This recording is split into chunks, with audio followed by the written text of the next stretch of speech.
మనం ఎక్కడికి వెళ్ళినా ఎలా ఉన్నా ఏ ఊర్లో ఉన్నా మన ఊరి పేరు కానీ చుట్టుపక్కల మనం చిన్నప్పటి నుండి విన్న ఊరి పేర్లు కానీ లేకపోతే ఆ ప్లేసెస్ గురించి కానీ అవి ఎక్కడైనా చూసినప్పుడు మన చిన్ననాటి జ్ఞాపకాలన్నీ గుర్తొచ్చేస్తాయి కదా. అలానే నేను ఏఎంబి మాల్కి వెళ్ళినప్పుడు అంతర్వేది అనే పేరు వినగానే నాకు అంతర్వేది లక్ష్మీనరసింహస్వామి గుడి, ఆ బీచ్, అంతర్వేది గుడిలో పెట్టే భోజనాలు అన్నీ గుర్తొచ్చేసినాయి. ఇంకా పేరు వల్లే నాకు కొంత వైబ్ వచ్చేసి వెంటనే ఆ రెస్టారెంట్లోకి వెళ్ళిపోయాం. వెళ్ళిన తర్వాత కార్తీక మాసం ఒకటేమో ప్యూర్ వెజ్జే తినాలని డిసైడ్ అయిపోయాను. ఫస్ట్ అయితే పన్నీర్ టిక్కా ఆర్డర్ చేశాను. తర్వాత మంచిగా నేను మా హస్బెండ్ వెజ్ మీల్స్ అయితే ఆర్డర్ చేసుకున్నాం. ప్లేట్ చూడగానే చాలా టెంప్ట్ అయిపోయాను. ఫస్ట్ అయితే స్వీట్తో స్టార్ట్ చేసా.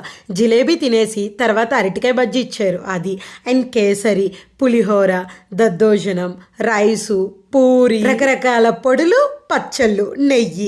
అబ్బాబ్బాబ్బా, అంతర్వేది గుళ్ళో పెట్టే గడ్డ పెరిగి ఇక్కడికి వచ్చేసింది అనిపించింది. అబ్బాబ్బాబ్బా, అదిరిపోయింది అనుకోండి.